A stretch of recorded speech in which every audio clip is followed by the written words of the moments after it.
Shri Gurubhyo Namaha. Now we will see the remaining part of chemical reactions and equations. We are going to study about the types of chemical reactions. There are 5 types of chemical reactions: combination reaction, decomposition reaction, displacement reaction, double displacement reaction, and oxidation and reduction reactions. We are going to study in detail about these reactions. Combination reaction. Those reactions in which two or more substances combine to form a single substance are called combination reaction. In the combination reaction, two or more elements can combine to form a compound, or two or more compounds can combine to form a new compound, or an element and a compound can combine to form a new compound. We will now give some examples of combination reactions. Magnesium and oxygen combined when heated to form magnesium oxide.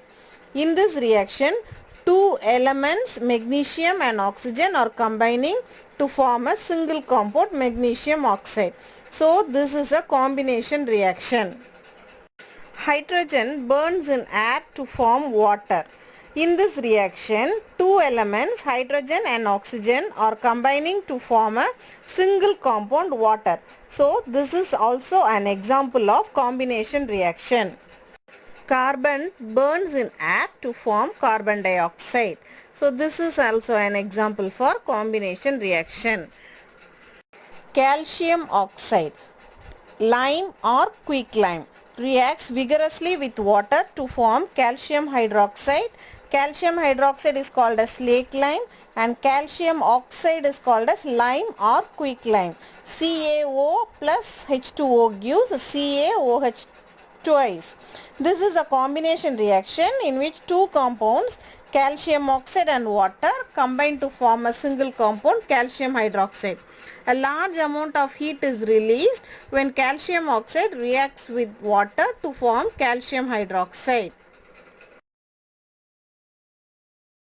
The next one is decomposition reaction. This decomposition reaction is opposite to that of combination reaction.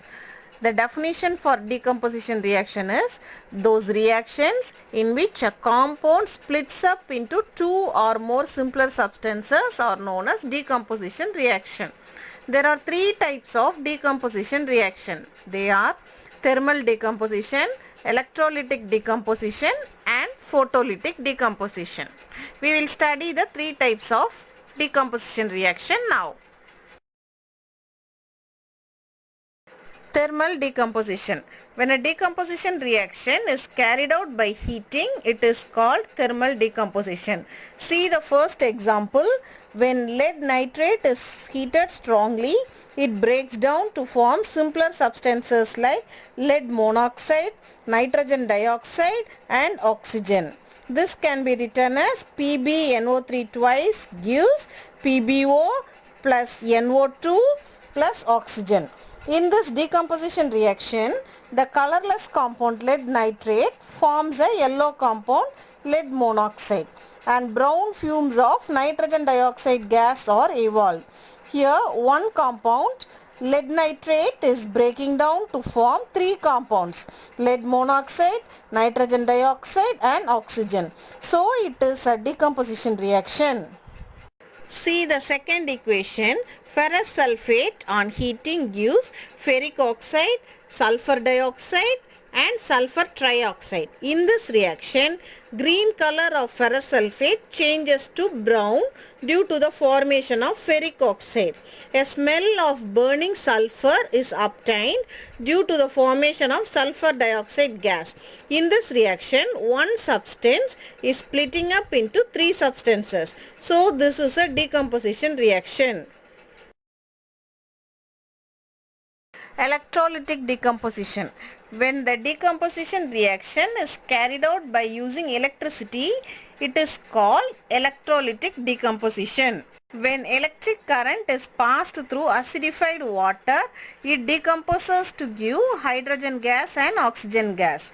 So this reaction can be represented as 2H2O gives H2 plus oxygen. In this decomposition reaction, a single compound water splits up to form two simpler substances, hydrogen and oxygen. This decomposition reaction takes place by the action of electricity. So it is called electrolysis of water. We can carry out the electrolysis of water as follows. Take a wide-mouthed glass bottle B, fix it on a stand. A rubber cork having two holes is fitted in the neck of the bottle. Two carbon rods called carbon electrodes are fixed in the two holes of a cork tightly. The carbon rods are actually graphite rods. Fill the glass bottle 2/3 with water. Add a few drops of sulfuric acid to water to make a good conductor of electricity. Two similar test tubes filled with water are carefully inverted over the two carbon electrodes by keeping thumb over their mouth so that initially they remain completely filled with water. Connect the outer ends of the carbon rod to the two terminals plus and minus of 6-volt battery by wires having a switch in them. Pass the electric current through the water by turning the switch and leave the apparatus undisturbed for some time. We will see the bubbles of gases being formed at both the carbon electrodes inside the test tubes containing water. These gases are formed by the decomposition of water on passing electricity. The gases formed at the two electrodes go on collecting in the top part of the inverted test tube. The volume of gas collected in the two test tube is not same. The volume of gas collected on the negative electrode is double the volume of the gas collected in the positive electrode. Keep on passing electric current till both the test tubes are completely filled with respective gases. Then remove the gas filled test tube carefully and test them one by one by bringing a burning candle close to the mouth of each test tube. When the burning candle is brought near the mouth of the left test tube, the gas in it burns rapidly, making a popping sound. We know that hydrogen gas burns with a popping sound, so the gas collected in the left side test tube over negative electrode is hydrogen. Let us take the second example. When electric current is passed through molten aluminium oxide, it decomposes to give aluminium metal and oxygen gas. See the third equation. When electric current is passed through molten sodium chloride, it decomposes to give sodium metal and chlorine gas. Photolytic decomposition. When a decomposition reaction is carried out by using light, it is called photolytic decomposition. When silver chloride is exposed to light, it decomposes to form silver metal and chlorine gas. AgCl gives Ag plus Cl2. In this reaction, the white color of silver chloride changes to grayish white due to the formation of silver metal. The decomposition of silver chloride is caused by light. This reaction is used in black and white photography.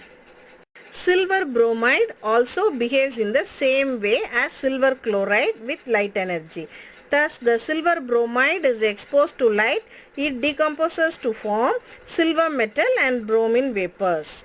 In this reaction, pale yellow silver bromide changes to grayish white due to the formation of silver metal. The decomposition of silver bromide is carried by light. So, the light may be sunlight or bulb light. This reaction of decomposition of silver bromide is also used in black and white photography. Displacement reaction. Those reactions in which one element takes the place of another element in a compound are known as displacement reaction. See the first example. When a strip of zinc metal is placed in copper sulfate solution, then zinc sulfate solution and copper are obtained. In this reaction, Zinc displaces copper from copper sulfate compound so that the copper is set free or it is liberated. The blue color of copper sulfate solution fades due to the formation of zinc sulfate, which is colorless. A red-brown deposit of copper metal is formed on the zinc strip. See the second example. When a piece of magnesium metal is placed in copper sulfate solution, the magnesium sulfate solution and copper metal are formed. In this reaction, magnesium displaces copper from copper sulfate solution. The blue color of copper sulfate solution fades due to the formation of colorless solution of magnesium sulfate.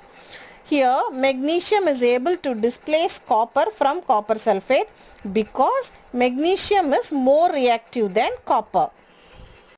Look at the third example. When a piece of iron metal is placed in copper sulfate solution, then iron sulfate solution and copper are formed.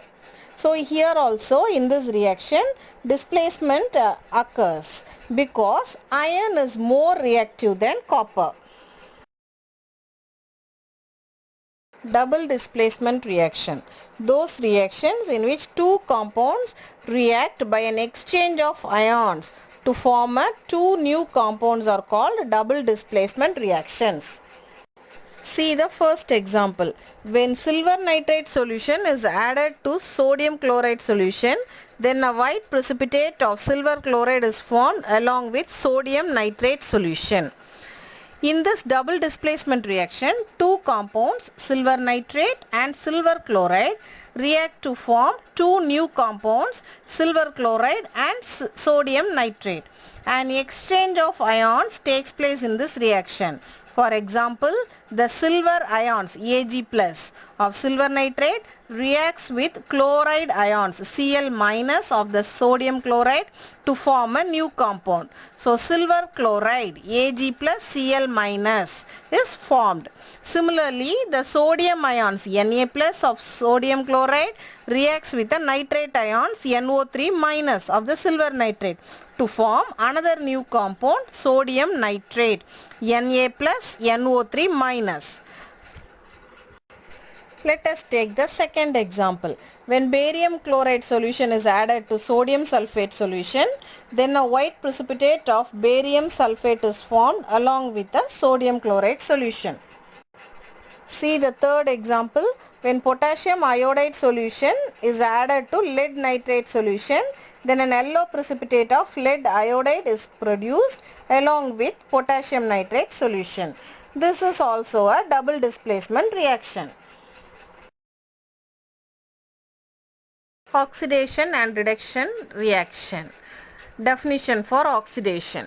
The addition of oxygen is called oxidation, or the removal of hydrogen from a substance is also called oxidation. So oxidation means addition of oxygen or removal of hydrogen. Then reduction. The addition of hydrogen to a substance is called reduction, or the removal of oxygen from a substance is also called reduction. So addition of hydrogen or removal of oxygen is called reduction. Oxidation and reduction are just opposite to each other. Let us study about oxidizing agent and reducing agent. Oxidizing agent. The substance which gives oxygen for oxidation is called an oxidizing agent. The substance which removes hydrogen is called as an oxidizing agent. Reducing agent. The substance which gives hydrogen for reduction is called a reducing agent. The substance which removes oxygen is also called a reducing agent. Let us study the oxidation and reduction with an example. Copper oxide plus hydrogen gives copper plus water. In this reaction, copper oxide is changing into copper. That is, oxygen is being removed from copper oxide. By definition, removal of oxygen means it is reduction. So we can say that copper oxide is being reduced to copper. In this reaction, hydrogen is changing into H2O. That is, oxygen is being added to hydrogen. Now by definition, Addition of oxygen to a substance is called oxidation. So we can say that hydrogen is being oxidized into water. Then copper oxide CuO is giving the oxygen required for the oxidation of hydrogen. Therefore, copper oxide is the oxidizing agent. Hydrogen is responsible for removing oxygen from the copper oxide. Therefore, hydrogen is the reducing agent here. So, this gives the following conclusions about oxidation and reduction reaction. Substance oxidized is hydrogen. Substance reduced is copper oxide. Oxidizing agent is copper oxide and reducing agent is hydrogen. This oxidation and reduction combinedly they are called as redox reaction. Now we will see the effects of redox reaction in our daily life. Corrosion of metals and rancidity. What is corrosion? Corrosion is a process in which metals are eaten up gradually by the action of air, moisture or a chemical on the surface. The rusting of iron is an example for redox reaction. See the equation, iron plus oxygen in the presence of water, it will give rust. Rust is formed. The next effect is rancidity. What is rancidity? The condition produced by aerial oxidation of fats and oils in foods marked by unpleasant smell and taste is called rancidity. Rancidity spoils the food materials prepared in oils and fats which have been kept for a considerable time and makes them unfit for eating. The characteristics of rancid food are that it gives out unpleasant smell and also unpleasant taste. We have some methods to prevent rancidity by adding antioxidants to food. So we can add the antioxidant BHA, butylated hydroxyanisole, and BHT, butylated hydroxytoluene, to prevent our food from rancid. Then by packaging food and oil containing foods in nitrogen gas. So we have to pack it with nitrogen gas. Then by keeping the food in refrigerators. Then storing it in a airtight container. Next is storing away from light. This is the last topic in our first lesson. Study well, children. Thank you, children.